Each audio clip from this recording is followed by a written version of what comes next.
eksekutif muda. Jumpa lagi dengan saya Elvi Mulia. Kita lanjut membahas topik menjadi leader yang efektif. Pada sesi yang lalu, kita sudah membahas seleksi persepsi. Kita ketahui bahwa seleksi persepsi dipengaruhi oleh dua faktor. Faktor eksternal dan faktor internal. Faktor eksternal terdiri dari faktor-faktor yang berasal dari luar, sedangkan faktor internal berasal dari faktor-faktor yang ada dalam diri kita sendiri, sehingga dapat kita kuasai. Untuk sesi ini, kita akan lanjut membahas menyusun persepsi. Kita langsung saja ke slide PowerPoint. Kita akan bahas sesi 6, yaitu menyusun persepsi. Persepsi dapat diartikan juga sebagai kemampuan memahami atau mencari makna dari informasi-informasi atau objek-objek yang diterima oleh panca indera kita. Sekarang menyusun persepsi. Menyusun persepsi itu merupakan proses seseorang mengelompokkan stimulus lingkungan menjadi bentuk yang tersusun. Contohnya adalah foto mental kita tentang objek terbuat dari kayu, berkaki 4, ada laci, ada papan di atas untuk menaruh barang atau untuk menulis.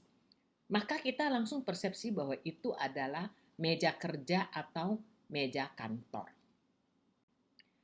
Pengelompokan persepsi itu membantu kita atau individu atau seseorang untuk menyusun informasi atau objek menjadi bentuk yang berarti, agar supaya kita dapat menentukan persepsi kita. Keempat kelompok persepsi yang tersusun itu adalah satu, kelanjutan atau continuity. Dua, pengakhiran, yaitu closure atau constant. Yang ketiga itu adalah kedekatan, yaitu proximity. Dan yang keempat adalah kemiripan atau similarity. Kita lihat satu persatu. Kelanjutan adalah kecenderungan untuk persepsi objek atau peristiwa sebagai bentuk yang kontinu, bentuk yang terus-menerus, jadi yang berlangsung terus-menerus.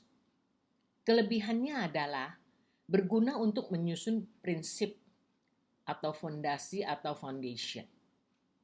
Kelemahannya, ketidakmampuan persepsi keunikan dan deteksi perubahan.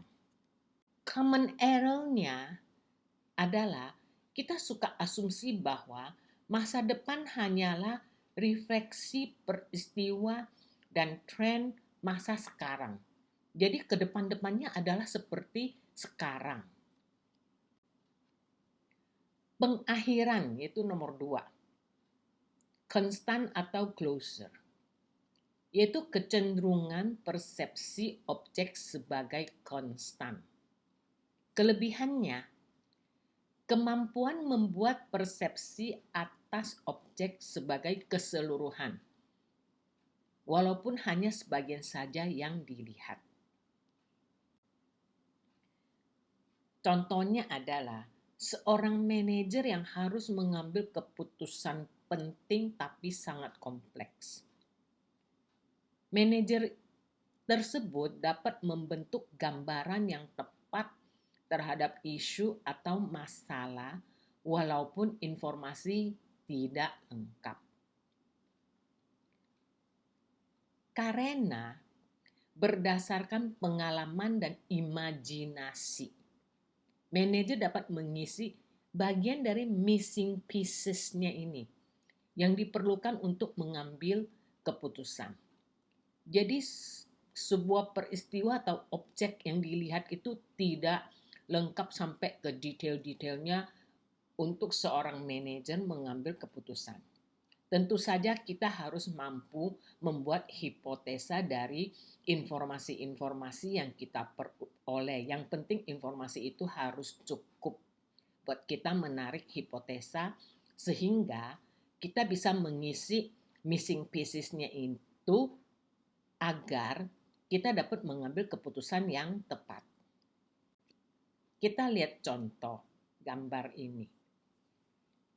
Apa yang dilihat?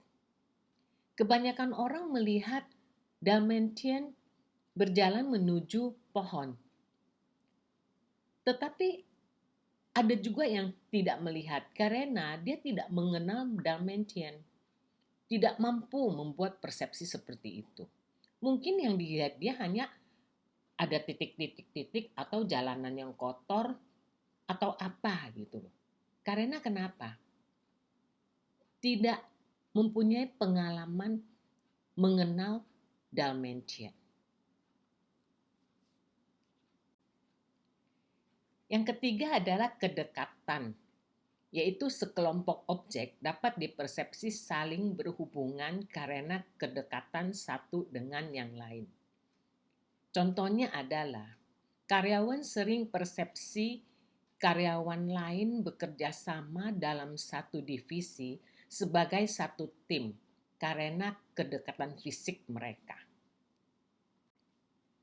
Apabila terdapat beberapa karyawan satu divisi itu resign bersamaan, divisi HRD biasanya mendapat persepsi ada sesuatu yang tidak beres, sehingga perlu diselidiki penyebabnya. Itu adalah contoh yang kedua. Yang keempat dari kelompok persepsi adalah kemiripan atau similarity. Similarity atau kemiripan adalah persepsi mengenai objek atau ide atau informasi yang mirip sebagai kelompok umum. Jadi kelompok yang umum terjadi. Contohnya adalah seragam karyawan. Kalau seragam karyawan, langsung kita persepsi bahwa itu seragam, itu karyawan berasal dari satu perusahaan. Sedangkan karyawan sendiri berpersepsi karena seragam kita sama, maka kita adalah satu tim. Warna karpet, partisi, dan jenis aksesoris kantor setiap divisi dibedakan. Jadi ada yang berwarna merah, karpetnya ada yang berwarna hijau, ada yang berwarna kuning, biru, oranye, coklat. Itu setiap divisi beda-beda. Demikian juga partisinya dan jenis aksesorisnya, misalnya meja kantor, kursi, dan lain-lain. Itu dibedakan per divisi. Sehingga persepsinya adalah ketika kita masuk ke ruangan yang warnanya biru, oh itu adalah divisi sales. Kita masuk ke ruangan yang merah, oh itu adalah divisi HRD. Contohnya seperti itu.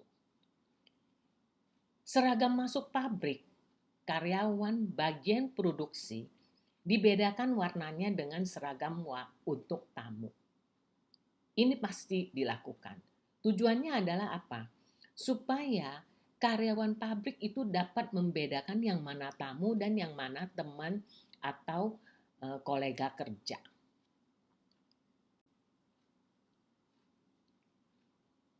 Leader itu harus memberi perhatian bagaimana caranya setiap karyawan menyusun persepsi untuk membuat gambaran atau arti mengenai dunianya, areanya, atau divisi mereka. Kenapa? Karena persepsi mereka itu sangat mempengaruhi perilaku mereka. Karenanya lagi, perilaku mereka itu membentuk perilaku organisasi atau perilaku perusahaan. Sehingga kita ingin memastikan bahwa setiap karyawan mempunyai persepsi yang sama, sehingga mereka berperilaku sama untuk tujuan mencapai pembentukan perilaku perusahaan yang dikehendaki atau yang sudah ditentukan. Untuk sesi ke-6 ini menyusun persepsi, kita sudah selesai membahasnya. Eksekutif muda, kita sudah selesai membahas menyusun persepsi.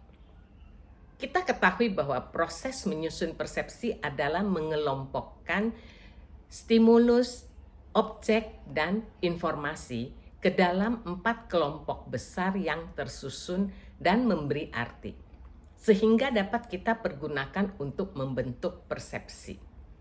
Untuk sesi yang akan datang, kita membahas persepsi individu. Sebelum berpisah, jangan lupa like dan subscribe. Terima kasih sudah mendengarkan saya. Bye.